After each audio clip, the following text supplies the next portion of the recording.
बघा, जी व्यक्ती संसाराच्या तुरुंगात जखडून जाते त्याला सोडवण्याचे काम मात्र गीताई करते. आचार्य विनोबा भावेंनी लिहिलेला ग्रंथ म्हणजेच गीता याचे वाचन व हवन केले जाते. या यागामुळे हरवलेला आत्मविश्वास परत जागा होतो. या माध्यमातून सर्व दोष जाणण्याची संधी आपल्याला मिळाली. या यागामुळे द्वेष, मधु, मत्सर, राग कमी होतो. अंतरंगातील सप्तशती मात्र नक्कीच जागृत होते. हॅलो नमस्कार, मी गायत्री पाटील सर्वांचे अगदी मनापासून स्वागत करते आपल्या युट्यूब चॅनलवर. तर बघा, यावर्षी अक्षय तृतीयेला ह्याच वस्तूंचा मान आहे.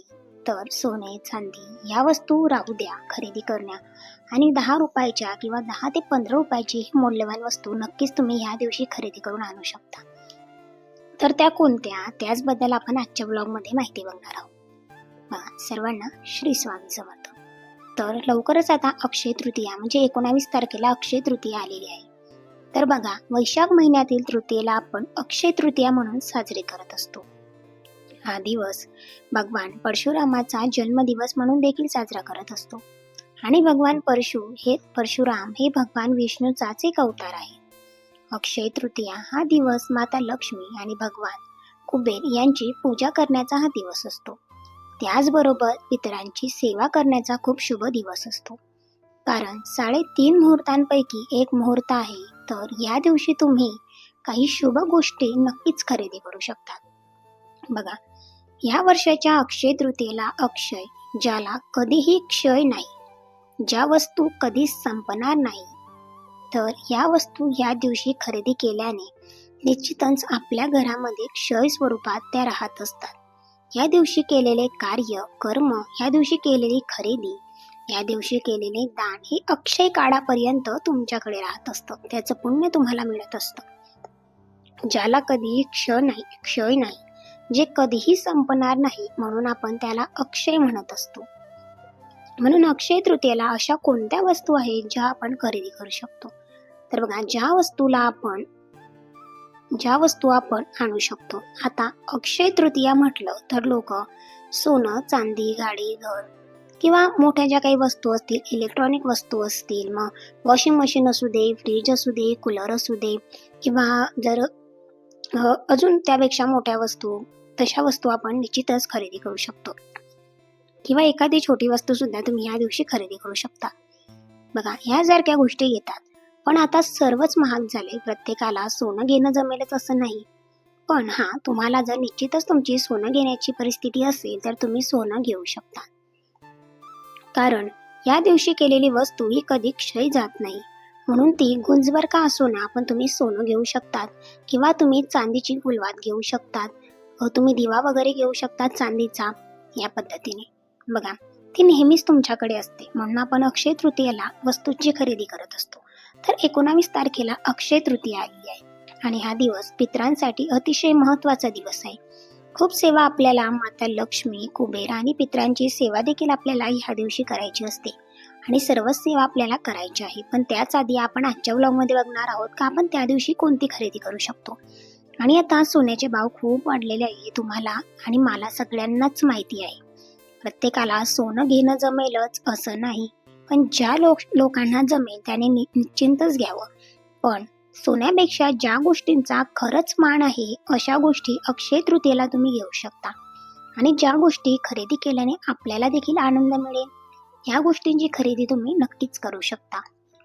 तर सगळ्यात आधी अक्षय तृतीयेला माठ खरेदी केला जातो किंवा आपण प्रत्येकाच्या घरामध्ये माठ खरेदी करत असतो. कारण बघा, वैशाख महिना सुरू होतो आणि उन्हाळ्यात ऊन खातं सर्वांनाच, म्हणून आपण माठातलं थंडगार पाणी पितो.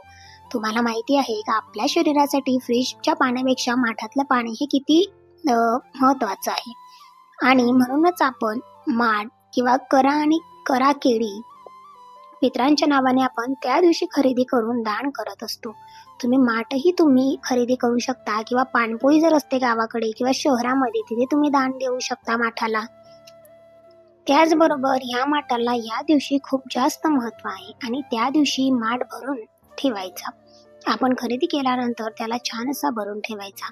आपण दररोज पिण्याच्या माठाजवळ दिवा लावतो, कारण आपल्या पितरांच्या नावाने आपण पिण्याच्या माठाजवळ दिवा लावतो, कारण ते पितरांचं स्थान आहे. आणि म्हणून आपण अमावस्येला किंवा दररोज पिण्याच्या माठाजवळ दिवा लावत असतो. ह्या दिवशी अक्षय तृतीयेला जी झाडू घेतो आपण, जिला आपण शिरई म्हणत असतो, तिला आपण ह्या दिवशी तिचं पूजन करत असतो. जिला आपण लक्ष्मीचं रूप मानतो, ते सुद्धा तुम्ही ह्या दिवशी निश्चितच खरेदी करू शकता. आणि भगवान विष्णू आणि कुबेर माता लक्ष्मीच्या पूजेबरोबरच तुम्ही त्यांची पूजा सुद्धा करू शकता. दुसरं म्हणजे मीठ हे लक्ष्मीकारक आहे, लक्ष्मीचं प्रतीक आहे.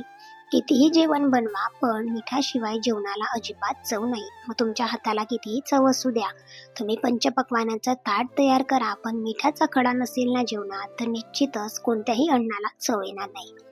आणि लक्ष्मीपूजनाला देखील आपण मीठ ठेवत असतो, म्हणून मिठाची खरेदी करणं या दिवशी खूप जास्त महत्त्वाचं मानलेलं गेलं आहे. म्हणून मीठ खरेदी करून त्यांची पूजा केली जाते. म्हणून अक्षय तृतीयेला मीठ खरेदी करा. तुम्ही जे वापरतात, ज्या ब्रँडचं तुम्ही मीठ वापरतात, अगदी ते मीठ तुम्ही ह्या दिवशी खरेदी करू शकता. आणि ह्या दिवशी तुम्ही पिवळी मोहरी सुद्धा तुम्ही खरेदी करू शकतात, कारण ती सुद्धा खूप जास्त महत्त्वाची आहे. बघा, दर अमावस्येला आपण पिवळी मोहरी हातात घेऊन कालभैरवाष्टक पठण करत असतो, वल्लभा सूक्त म्हणत असतो आणि पिवळी मोहरी हातात घेऊन त्यावर आपण सेवा करत असतो, तिला अभिमंत्रित करत असतो मंत्रांनी, स्तोत्रांनी. आणि आपल्या घराचं संरक्षण कवच म्हणून आपण तिला घराच्या आजूबाजूला पूर्ण घरात टाकत असतो, जेणेकरून पुढच्या अमावस्येपर्यंत आपल्या घराचं कालभैरवाष्टक किंवा कालभैरवनाथ आपल्या घराचं संरक्षण करत असतात. म्हणून पिवळी मोहरी खरेदी तुम्ही करू शकता, तिचा वापर केला जातो. म्हणून कपडे सुद्धा तुम्ही ह्या दिवशी दान करू शकतात. आणि अक्षय तृतीयेला तुम्ही माता लक्ष्मीची मूर्ती, सोने, चांदी, पितळी किंवा स्त्रीयंत्रे तुम्ही या दिवशी खरेदी करू शकता आणि त्यावर तुम्ही सेवा करा. कारण बघा, स्त्रीयंत्र हे भगवान विष्णू आणि माता लक्ष्मीचं आसन आहे आणि ते आपल्याकडे प्रत्येकाच्या देवघरात असायला हवं. पण असूनच चालणार नाही, तर त्यावर सेवा सुद्धा झाल्या पाहिजे. ह्या दिवशी कुळदेवीचे टाक तुम्ही बनवू शकता, मूर्ती, फोटो तुम्ही खरेदी करू शकता. तुमच्याकडे जे ग्रंथ नाहीये ते ग्रंथ तुम्ही घेऊ शकता, ज्याचं तुम्ही पठण करणार असाल ते ग्रंथ तुम्ही घेऊ शकता. त्याचबरोबर कुबेराची मूर्ती तुम्ही देवघरात ठेवू शकता. म्हणून आपल्याला केंद्रामध्ये सांगितलं आहे का तुम्ही कुबेर यंत्र तुम्ही देवघरात ठेवू शकतात. कुबेर यंत्र देवघरात ठेवून त्यावर सेवा करू शकता. कारण बघा, या दिवशी माता लक्ष्मीला आकर्षित करणाऱ्या वस्तू, आपण माता लक्ष्मीला आवडणाऱ्या वस्तू आपण ह्या दिवशी खरेदी करत असतो. त्यामध्ये स्त्रीयंत्र, माता लक्ष्मीची मूर्ती, फोटो, कुबेर यंत्र, कुबेराची मूर्ती आपण ठेवत नाही देवघरामध्ये. गजलक्ष्मी आहे, ज्या की छोट्या स्वरूपात असतात, गाय वासरूची मूर्ती आहे. पण ह्या सर्व गोष्टी उगाच देवघरात ठेवून गर्दी करायची नाही, तर आपण सेवा करतो आहे का हे सुद्धा महत्वाचं आहे. कारण बघा, देव हा भक्त आणि फक्त भक्तीचा भुकेला आहे, भक्तिभावाचा आहे. जोपर्यंत आपली श्रद्धा, सेवा, विश्वास वाढत नाही, तोपर्यंत आपला कर्माचा भोग संपत नाही, कमी होत नाही, तोपर्यंत साक्षात परमेश्वर देखील आपल्याला मदत करत नाही, जवळ घेत नाही. कारण आपण आणि आपल्या कर्मांमध्ये देव कधीच आडवा येत नाही. म्हणून यंत्र मंत्र ठेवून देव लगेच पावत नाही. स्त्रीयंत्र जर नसेल तर तुम्ही नक्कीच घ्या, पण त्या स्त्रीयंत्रावर पौर्णिमेला, दुर्गाष्टमीला, मंगळवारी, शुक्रवारी तुम्ही त्यावर सेवा करा, कुंकुमार्जन करा आणि अनुभव घेऊन बघा, हळूहळू कर्जबाजारीपणा निश्चितच तुमच्या आर्थिक परिस्थितीमध्ये सुधारणा होतील. आणि का आपल्या मनाला आधी प्रश्न विचारा का त्याच्याबरोबरच तुम्ही या दिवशी तुम्ही धन धान्याचा वर्षाचा सुद्धा साठा तुम्ही घरात करू शकता. बघा, कारण हे केल्याने त्या दिवशी अक्षय काळ, गहू, तांदूळ, डाळी ह्या वस्तू अक्षय काळ टिकतील आणि वर्षभर कमतरता देखील वाचणार नाही. म्हणून ह्या दिवशी थोडं का होईना पण धन, धान्य, साखर तुम्ही ह्या दिवशी खरेदी करू शकता, तांदूळ तुम्ही खरेदी करू शकता. बघा, शुक्र हा प्रतीक आहे, पांढऱ्या रंगाचं प्रतीक हा शुक्र मानला जातो. चांदी हा शुक्राचं प्रतीक आहे, म्हणून तुम्ही ह्या दिवशी चांदी खरेदी करू शकता. जे जमेल ते तुम्ही धान्य खरेदी करू शकतात, कारण ज्याला कधी क्षय नाही. अक्षय काळ अन्नधान्य दान करा. ज्या दिवशी ज्यांना आपल्या घराचं उंबरठं लावायचं आहे ते तुम्ही खरेदी करू शकता, तोरण तुम्ही खरेदी करू शकता. अर्थातच काय तर ज्या वस्तू आपल्याला घरात नाहीये त्या वस्तू तुम्ही खरेदी करू शकता. माठ, मीठ, कराकिळी, झाडू, अन्नधान्य, देवपूजेची भांडे, कुठल्याही धातूंची वस्तू तुम्ही खरेदी करू शकता. फक्त लोखंड सोडून धारदार वस्तू सोडून तुम्ही ह्या दिवशी कोणत्याही वस्तू खरेदी करू शकता. धारदार वस्तू या दिवशी खरेदी करू नये. अक्षय तृतीयेला दान धर्म, खरेदी करणे आणि सेवा करणे ह्या गोष्टी खूप जास्त महत्त्वाच्या मानल्या जातात. पितरांच्या स्मरणार्थ हा दिवस दान धर्म करू शकतो. बघा, माठ आपण दान धर्म करू शकतो. माठ भरून ठेवू शकतो. कारण आता इतकं कडाक्याचं ऊन पडलेलं आहे, म्हणून तुम्ही एखादी छत्री सुद्धा त्या दिवशी ब्राह्मणाला दान करू शकतात. सीधा आता तुम्ही त्या दिवशी दान करू शकतात. कारण ज्या गोष्टी आहे ना, पितरांच्या स्मरणार्थ करण्याचा हा दिवस असतो. बघा, देवघरामध्ये स्त्रीयंत्र, माता लक्ष्मीची मूर्ती, कुबेराची मूर्ती किंवा आपल्या घरामध्ये स्वामींची मूर्ती तुमच्याकडे नसेल किंवा पिवळ्या कवड्या नसतील, गजलक्ष्मी नसतील, तर ह्या गोष्टी तुम्ही विकत आणू शकता. स्थापना करू शकता, सेवा करू शकता.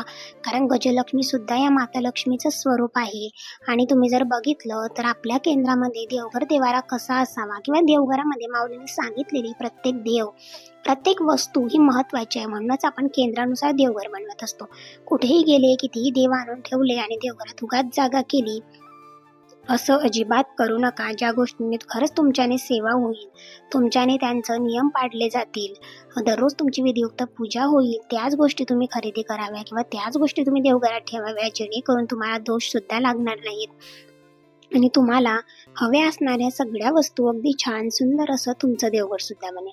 सो आजचा हा ब्लॉग तुम्हाला कसा वाटला नक्की कमेंट्स करून सांगा. तुम्ही जर आपल्या चॅनलला नवीन असाल तर चॅनलला सबस्क्राईब करा, जेणेकरून तुम्हाला सुद्धा असे छान छान डेली ब्लॉग्स आपल्या यूट्यूब चॅनलवर बघायला मिळतील. तर आजच्याच एका पॉझिटिव्ह नोटवर आजचा ब्लॉग इथेच एंड करते. पुन्हा भेटेल अशाच एका छानशा व्हिडिओमध्ये. तोपर्यंत येणाऱ्या अक्षय तृतीयेला देवपूजेची भांडे, मग कलश असू दे किंवा छोट्या छोट्या प्लेट्स मिळतात देवपूजेच्या, त्या असू दे, सजावटीचा देवपूजेचं सामान असू दे, तुम्ही निश्चितच खरेदी करू शकता. जेणेकरून देवपूजेचे भांडे किंवा अन्नधान्य ज्या गोष्टी आपण खरेदी करतो त्या अक्षय काळ आपल्याकडे टिकत असतात. मग सोनं चांदी असू दे किंवा कोणतीही वस्तू. ब्लॉग कसा वाटला नक्की कमेंट्स करून सांगा. पुन्हा भेटेल अशाच एका छानशा व्हिडिओमध्ये.